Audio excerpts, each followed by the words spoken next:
right now. What makes two men run a marathon in every single state? Huh? Susie's going to ask one of them in the 620 sidebar. Actually, both of them are Two here. of them. We'll be right back, everybody. 6:17. Now let's check in with our friend Susie. All right. Hey, Suze. Hello, Gary and Kyle. You know, it's going to be a beautiful day outside today, so great day to go for a run, which will segue nicely into our 620 sidebar this morning. I am joined by Jim Lynch and David Zonker, who are both from Denver, and last month finished quite the feat. Guys, thanks for getting up so nice and early, but as you said, this is kind of what you do when you're running a marathon. You guys finished your 50th marathon, and you did one in every single state, so now you're the member of the 50-state club. Exactly. Right? Yes. Okay, so why would you do this? You started about 8.5 years ago, so it's not like you did it all, you know, this summer or something like that. You both work. What was the motivation, Jim? Well, I was a runner originally, and when I moved to Denver from Los Angeles, I met David, and he started running, but he wasn't a marathoner. I already had 9 under my belt.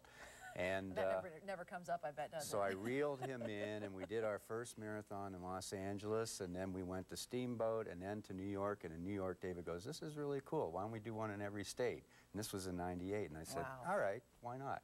And we kept that commitment and did it. It's such a great story, and you guys worked together. You ran on your lunch hours. What was kind of the inspiration once you did your first marathon, David? Oh gosh, it's so exhilarating. And then just to see the will and the power of the human spirit in every community that we went to. You know, you have blind runners, you have handicapped runners, you have every kind of imaginable charity for a cause, for loved ones passed. It was so inspiring that you couldn't stop. And not many people have done this. You guys are two of about, what, 100 that have done the 50? There's 100 that are certified in the United States Wow. today, and we are the 5th and 6th certified 50-staters in Colorado. Oh, that's great. All right, we have some footage of the races. You guys obviously took lots of pictures everywhere you Right. went. Do you have a favorite one that you did? Was the first one, the middle one, or what or city? My favorite was St. George, Utah. I thought it was absolutely spectacular. It's just a beautiful race, the Red Rocks, and well organized. That was my favorite out of all of them. How about you, David? I ran Boston with my sister Anita every step of the way, so we finished holding hands at the finish line. Oh, that is neat. Now, what kept you motivated the whole time? Did you ever think,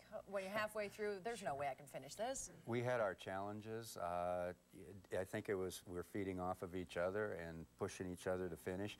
We had a bad year in 2003. I had back surgery. David had some other injuries that prevented us from running a lot of marathons, but we just kept pushing and pushing, and I think it was the goal of having that 50 state in front of us. That's great. Now you guys inspire other people, too, which is phenomenal. And I think it was the training group here in Denver, Runner's Yeah. Edge of the Rockies. Which I is mean, very important when yeah. you do these things. Yeah, somebody was around us all the time saying, Absolutely. "You guys are great," and we started believing it. All right, good. Well, now you guys can change and go get your running clothes on and go out for a nice early run today. Yeah, we're going to go do a 20 Thanks. or 30 miler. Sure, yeah, okay.